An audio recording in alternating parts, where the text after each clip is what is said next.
So, assalamu alaikum. Thanks for everyone joining us tonight. I'm very excited to welcome Imam Chad Earl. Um, we're going to be speaking about a recipe uh, for spiritual nourishment during Ramadan. So, Imam Chad grew up in Indiana and he accepted Islam when he was 15 years old. He went to Egypt in 2005 to study Arabic and Islamic Studies. Um, he eventually uh, attended Al-Azhar University.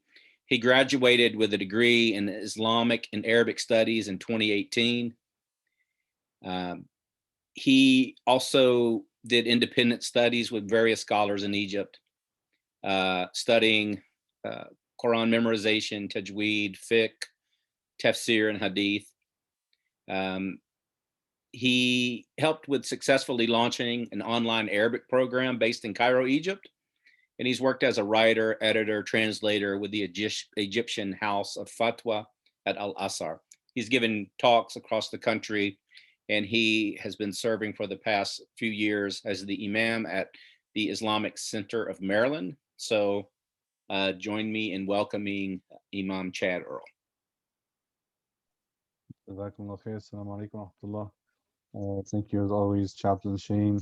It's always great to have an opportunity to sit down with you and share a few moments together, even virtually, even by phone. It's always great to hear your voice, and I always feel uplifted by your presence and having time with you as a brother. Alhamdulillah. Inshallah, we hope.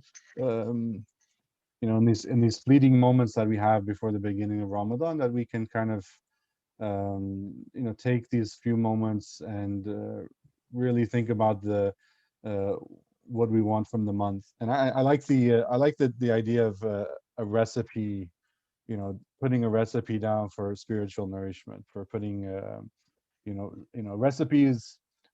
Our grandmothers and the old and maybe grandfathers too, but the older generation, they got to a point where they didn't need to measure anything anymore, right? They had the recipe by taste, by touch, by how much flour, how much salt was in a pinch, and they knew the recipe.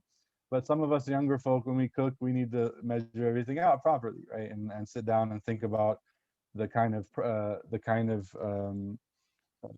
food that we want to put into our bodies and the kind of recipe we want to come up with, right? So there's a lot of spiritual analogy and spiritual metaphors that we can come up with to describe Ramadan. But there's a similar um, in a similar vein, we want to think about what we want from the month, and we want to not just eat from the blessings of Ramadan, but get the most nutrition from that month, right? Get the most blessings, and get the most rewards, and get the most forgiveness, and all the things that we might want from this meal, the spiritual meal that we're about to enter into, with Allah's permission, God willing.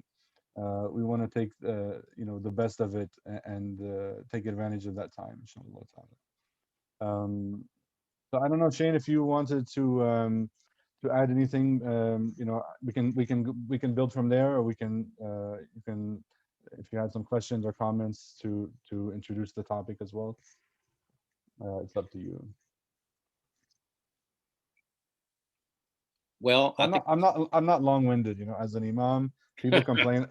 I'm the only imam that complain. People get mad at for not talking enough. no, I Okay. think that's beautiful. No, that's really beautiful, and that's why I wanted you to speak to this, because I know that you're grounded in traditional sources, but you can speak a language that we can understand. So I um, hope so. I know So, people have definitely been speaking about, like, well, I had to order some caffeine pills online because I haven't weaned off of coffee yet, and I'll just pop the caffeine pill early in the day. I mean, a lot of folks have put a lot of thought into how they're going to physically try to survive. yeah. Like at school, we're going to be entering exams right at the end of the month, and so I think a lot of folks are, myself included, thinking a lot about just physically how can I handle Hmm. this, and I don't always think as much about trying to lay the foundation where I can really benefit spiritually as well. Mhm. So Yeah. Well, I mean, any guidance you have would be greatly appreciated. Jazakallah khair. I mean, this, I had this experience, in 2016, 17, when we were taking our exams. Ramadan was, towards the end of the school year, right? It was in the summer, early summer, and that was when our exams were in like June, June time frame. And we had the same kind of situations, like, and we had to go like to our exams at like 10 in the morning, and we're like half asleep, no, no coffee, no tea, no nothing. Didn't, slept 3 hours the night before, and those things at the end of the day, those will pass. If you're putting in your time with your studies, oh, you might, it might affect you from an A plus to an A, or from an A to an A minus, but it's not going to make or break you. It is not going to be something that's going to be insurmountable, right? But you actually brought up a really good point, and I'm glad that you mentioned that, the situation with your students during exam time, which is that my recommendation, one of the things I wanted to talk about tonight, was being realistic with yourself. We always encourage everyone to set some goals for themselves, whether that's doing certain good things in the month, or stopping doing certain bad things in the month, right? And usually that starts that should start with, how am I with my prayers? Am I praying on time? That's number one. How am I with avoiding the major sins? I mean, especially college age students, you guys are very well versed in the major sins. So I'm not going to go into that right now, but like stopping the major sins, and establishing the pillars of the religion, particularly the prayer. That's probably goal number one in Ramadan, if you're not already doing that, right? But you bring up this other thing, which is just the physical toll of the month. So when you're setting these goals for yourself, to stop doing certain bad things, or to start doing certain good things, you do want to take into consideration your situation. And what happens sometimes is some people set like really, really like high, like crazy goals, like I'm going to read one juz of the Quran every day in Arabic plus the translation, and I'm going to do this and I'm going to do that, and there's no way physically that they can do all that, and they might have really, really good intentions, but a day, 2 days go by, 3 days go, a week goes by, and they haven't done anything, and then they just feel bad about themselves, right? They just feel bad about themselves. So I would say set a little, like, realistic goals. Maybe you're not going to be able to pray Taraweeh in every night. Maybe you're not going to wake up and pray. You're not even going to wake up any time of the night except for Fajr and maybe for Suhoor, to wake up to eat. You're not going to be able to do all that, right? But maybe you can stop listening to a lot of nonsense music, whatever, and you can listen to some Quran, listen to some nasheeds, listen to something that's more tranquil, more spiritually uplifting. Maybe that's an alternative to just, it doesn't require a lot of effort, but that's something you can do to kind of adjust your lifestyle, so to speak, right? But setting realistic goals, I think, is really, really important. To the analogy of writing recipes, if I were going to have a dinner party and invite, 5 or 10 of my good friends, I have to be careful what I try to cook for them, because I know my limits as a chef, right? I know I can't give like a 3-course meal in my little kitchen with my chef skills.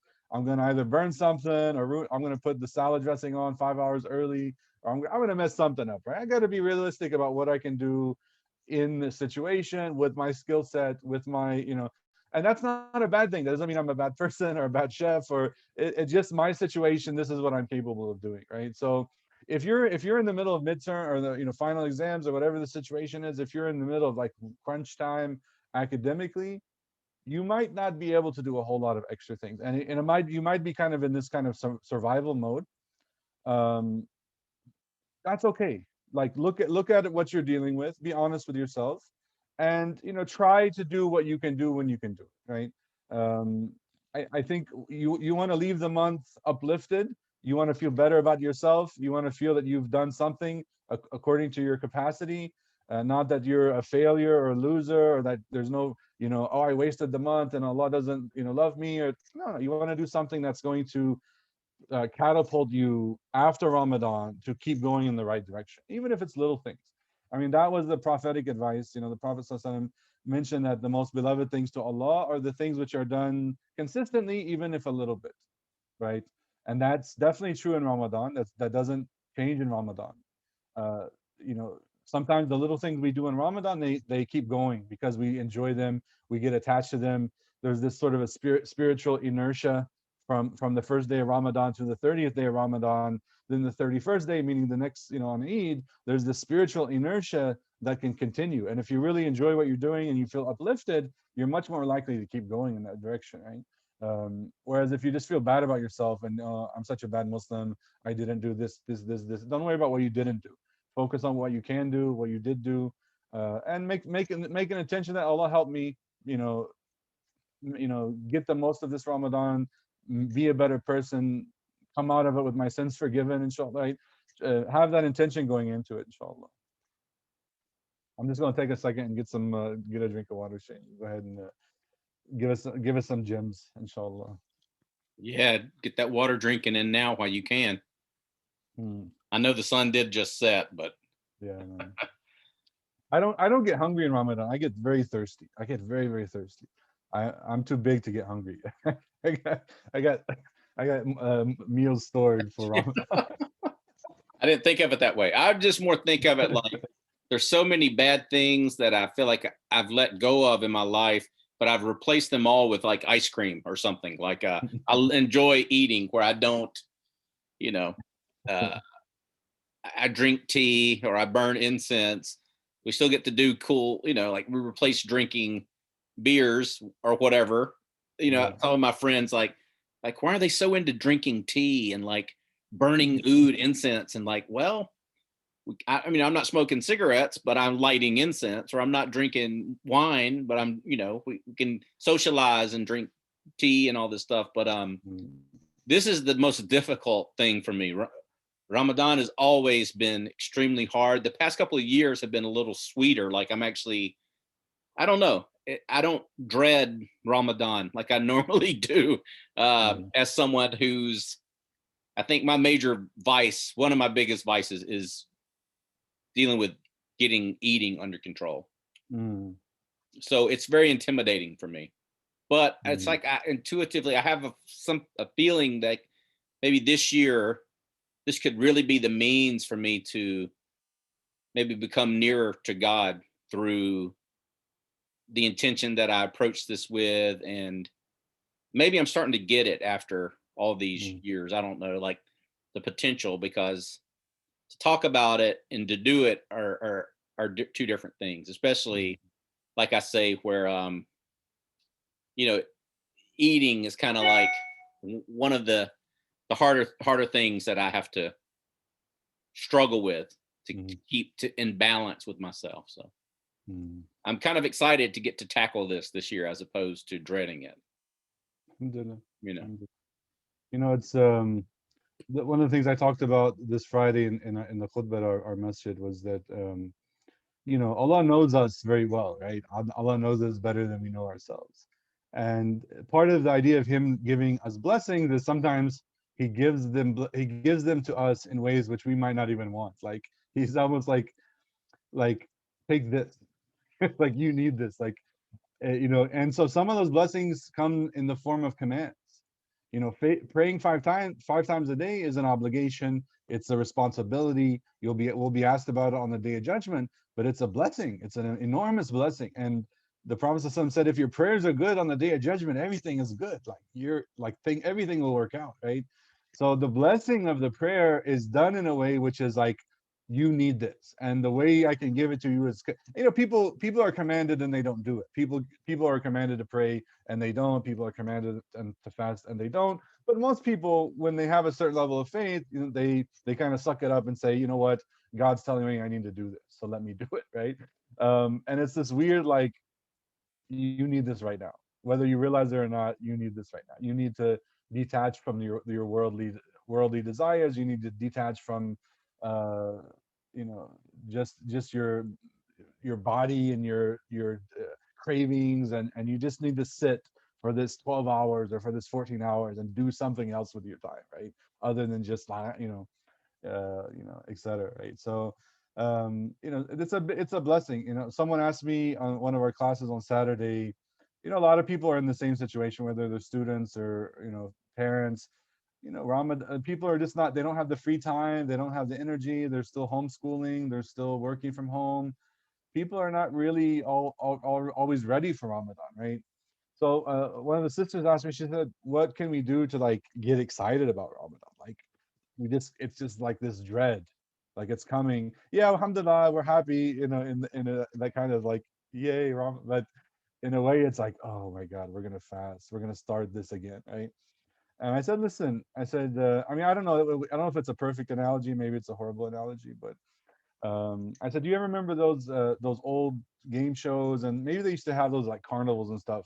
They'd have like a booth, and you could go in, if you were picked, you'd go in the booth, and they'd turn on the fan inside the booth, and money would fly around, and you'd have a minute or 2 minutes to grab as much money, or 30 seconds to grab as much money as you can. I said, Ramadan is free money. Allah's put blessings in everything. Now, like praying any time of the year is good. Fasting any time of the year is good. Giving sadaqah at any time of the year. All the things that we do as Muslims, that's good all year round. But Ramadan is like, it's this like free money, like overtime, double time and a half. Like get in there and get it, right. Like and it's not just Taraweeh. It's not just every moment of the month is blessed. Like the blessings in those moments are increased, right. So it's like everything. It's like and like I said, maybe it's not the best analogy, right? But it's like there's so many opportunities, and it's just you should have the spirit of like, yes, it's like everything's on the house today. Like I can do all these good things are going to be counted so much with Allah Subhanahu wa Taala. And there's again, it has this inertia effect. When we do bad things for a long time, that has an effect, the spiritual inertia. And when we do good things for a long time, it has a spirit. So, besides that, like that's going to carry over through the out of the year, inshallah, right. That love of listening to the Quran, or reading the Quran, or just sitting with your brothers. Sometimes a lot of people, it's the company. And I remember when I first became Muslim, the earliest memories I have of Ramadan are just iftar in the masjid. I mean, I remember Taraweeh in the masjid, but that wasn't the what really stuck with me. It was like, because I was in a college town, Bloomington, Indiana. It was a masjid of mostly students, and they would come to the masjid for iftar because they didn't have families, right? They just come to the masjid. So there'd be 30, 40 brothers, there'd be sisters, like, and you just break your fast, and you were there from Maghrib until late in the evening, right? And you just had this time together. So all those blessings that we get in Ramadan, that momentum can carry over throughout. So I just have this idea of like, this is the harvest time. Like this is the time when all the, like, whatever we do, it's all good. Like alhamdulillah. Just, it's like every moment is an opportunity. Every moment's this like double, triple blessing in disguise. Like, I mean, as I said, life is a blessing. Like every moment is a blessing. Every moment is an opportunity in a way. But Ramadan is intrinsically, the Prophet ﷺ said that this is a blessed month. He said it, that the doors of heaven are open, and the doors, or the gates of hellfire are closed, and the devils are chained up or locked up. And um and in it is a month which is a night which is better than 1,000 months. And 1,000 months is a lifetime for most people. It's 80 plus years. I forgot the exact, 83 something. It's a lifetime. One night, Allah's giving you the rewards of a lifetime. Well, when is that night? Well, just try to get that night. Maybe it's the 21st. Maybe try to spend some time in that night doing something good for yourself. And for a lot of us, myself included, that's just moments of like sincere connection to God, asking Allah to forgive us for our shortcomings, and to protect us from the evil around us and the evil in ourselves, and just that reconnection with Allah, right? That's sometimes better than everything else. Like, stand all the time you stand in prayer, it's that those few moments where you just break down with Allah, like that. Those are priceless. So I think about those in Ramadan. I actually, like, I tell people, like, I want one good cry in Ramadan behind an imam, in the Taraweeh or something. I want a really good cry where I can, like, something like I'm connected with the message and connected with the rest. But those moments, like, it's worth it. It's worth all the hassle. It's worth the waking up at 3 a.m. or 4 a.m. to eat breakfast, and alhamdulillah, alhamdulillah. Yeah, as you're speaking, it really hits me different. I wonder how this is connected to your certainty. Like, because I don't know that years ago it would have hit me the same way what you're saying, Mm, but it's I'm not saying that, oh, I believe it more, you know, but yeah, get in the booth and get as much good while you can. I guess maybe because as I'm older, I can feel I can kind of see the effects of things looking back. yeah. Or maybe in the moment, sometimes you don't always see the benefit of what you're doing, but in hindsight, Mm, especially when you get as old as me, then you can start seeing a pattern, or you can kind of see that, yeah, I think I'm better off uh, for taking this time unplugging from the world, turning inward, and yeah.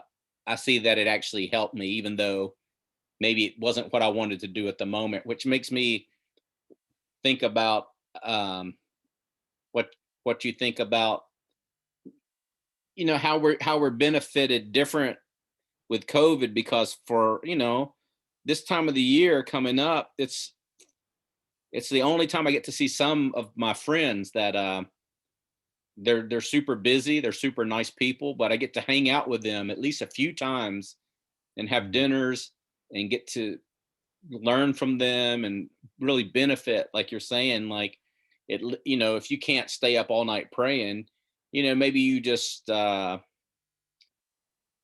you don't listen to this music that's really rough around the edges. Maybe you just tone it down, listen to something else. So it feels like definitely during Ramadan that my company is always stepped up. I get to hang out with some really cool people, which this year that's not going to happen. But uh, I wonder if there's some hidden benefit in this being in seclusion and doing this. I guess mm, some people are going to be doing this in the masjid, or they would normally be doing this in the masjid, but a lot of yeah. us, maybe we've carved out our own little uh, meditation cell in our homes now, since the world has changed so much. Yeah. Well, So last year was, I mean, everyone had a different experience, and I was in a position where um, I was very safe physically. I was safe financially. I wasn't really worried about losing my job, generally speaking, due to the COVID and everything. But Ramadan came at a time last year specifically where it was like, again, it was like, you need this, whether you realize it or not, you need this. Let me pull you out of all the stuff you're thinking about, and all the stuff you're concerned about, and all the stuff you're worried about, and let me just put you over here, right? Let me just focus you over here spiritually. And my whole, like, almost none of the month I wasn't really thinking about the shutdown and how it was affecting us in the same way. My mind was thinking about a lot of other, I work at an Islamic center, and we were trying to do programs and virtually and things like that. So but it was a really, for me, it was a blessing in disguise to, like, because my family was overseas and I was here. They couldn't get here, I couldn't get to them. And we were separated, until August.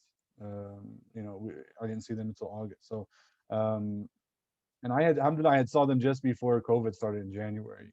But it was until August. So, but that was it was a wonderful relief. So it might be that this is the case as well, that uh, being forced to focus on some other things in our day, in our schedules, in our spiritual lives, in our social lives, that might just be the blessing that we need. Like, we might not really, again, we might not really be, if I had a choice, if someone were to come and ask me, like, maybe could we do this next week, or could we do this next, can we do it another day, please? Like, but I can see why it was given to me at that time, and given to us at that time when we need it, right? Um, yeah. it's interesting, as you were talking, I kind of realized too, like we're encouraged to like contemplate death, right? Of course, yeah. Not to be obsessive compulsive, but how many people actually do that? And then over this past year, how many people have actually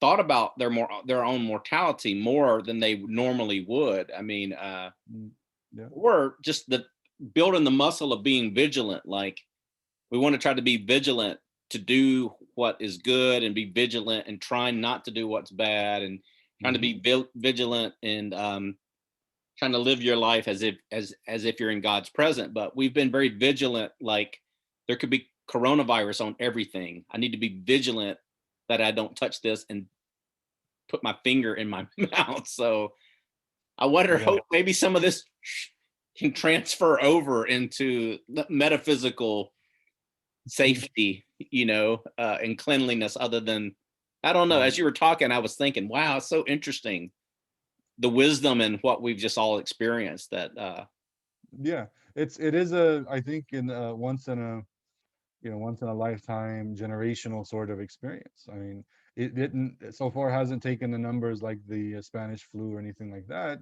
but Allah knows what will happen at the end of the day. But it is something that we've not seen on the world stage. The whole world like the whole world is like, stop, we need to like just stay away from everyone. Like everyone's potentially gonna kill you. And they were so scared in the beginning, like the news reports and everything. We were like wiping down like potato chip bags and like, like sanitizing it. Like it was so, but it is a moment to say, like, death is definitely closer than we think. And I don't think that's morbid, or I don't know what the right word is. I mean, I think that's, we all know it. The atheist knows it, the Buddhist knows it, the Muslim knows it. We're going to leave this life, right? We're going to, whether it's today or tomorrow, we're all leaving this life. And um Islam, we believe we have a vision and an understanding of why we're here.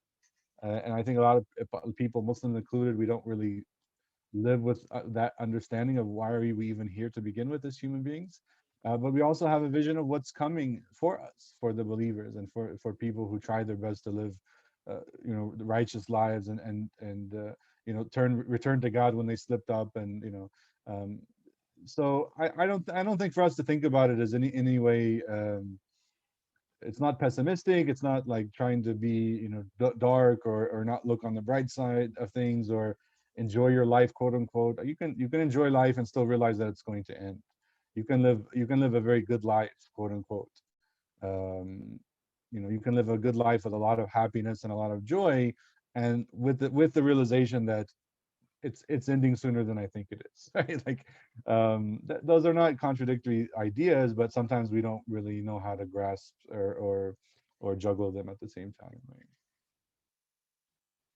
yeah, we were at the cemetery today visiting my daughter's grave, and there's happened to be people gathering for a janaza where there was a younger, I believe his family was from Mexico. He's a young convert that just Mhm. passed away, and I think the family was really, devastated that such a young person had passed away, and it was just really, it was a powerful experience that that we had the kids with us there, and just the diversity of the people. There was, I don't know, maybe 15 family members, but there was easily 100 plus people, Mhm. and just a rainbow, just people from all over the world. And I think it really made an impact on the family, um, and it was just really powerful.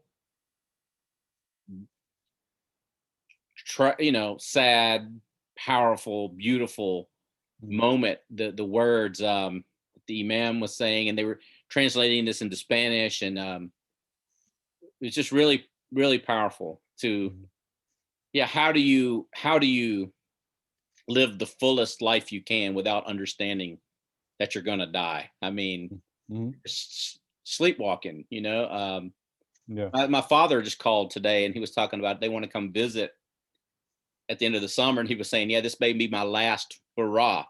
He Mhm. likes to go, and he doesn't travel much, but he liked to go see, drive through maybe the mountains and stuff like that. And I was just kind Mhm. of reflecting on that. It's like, yeah, Also, I thought, man, I hope this many people would show up when I pass away. That Mm, that people would, you know, I don't. It was very emotionally powerful. Just a mm, reminder. This is real. You know, and it was beautiful at the same time that so many people loved this person, that he made such an impact on people, mm. that they showed up. And it was beautiful. It was just very beautiful. May Allah have mercy on him. I mean, well, His life. I know you're extremely busy preparing for what's going on with the community, and I don't know, maybe if you wanted to wrap it up, leave us with some maybe advice. I really like what you said about being honest with ourselves and not putting more on our not putting more on ourselves than we can handle. Yeah. And not being ashamed. I think I needed to hear that. That was really beautiful.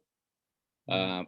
But as we kind of wrap up, I just wanted to give you the opportunity to anything else that you had maybe on your mind or heart to share with us.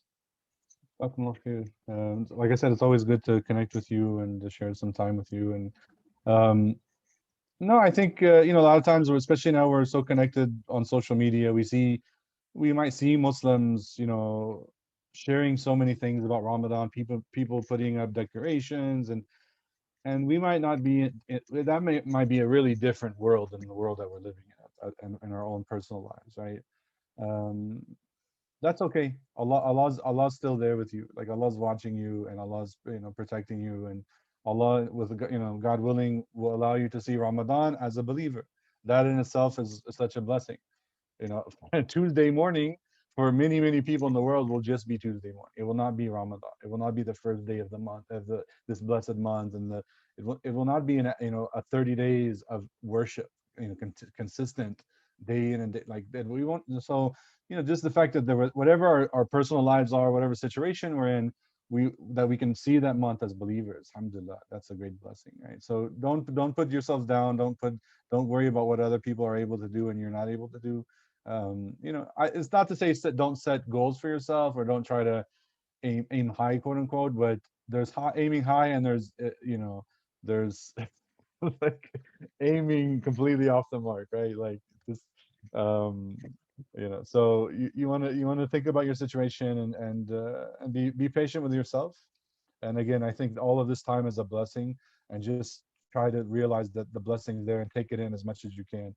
Moments of dhikr, moments of remembering Allah, moments of forgiveness, moments of sending peace and blessings upon the Prophet Sallallahu Alaihi Wasallam.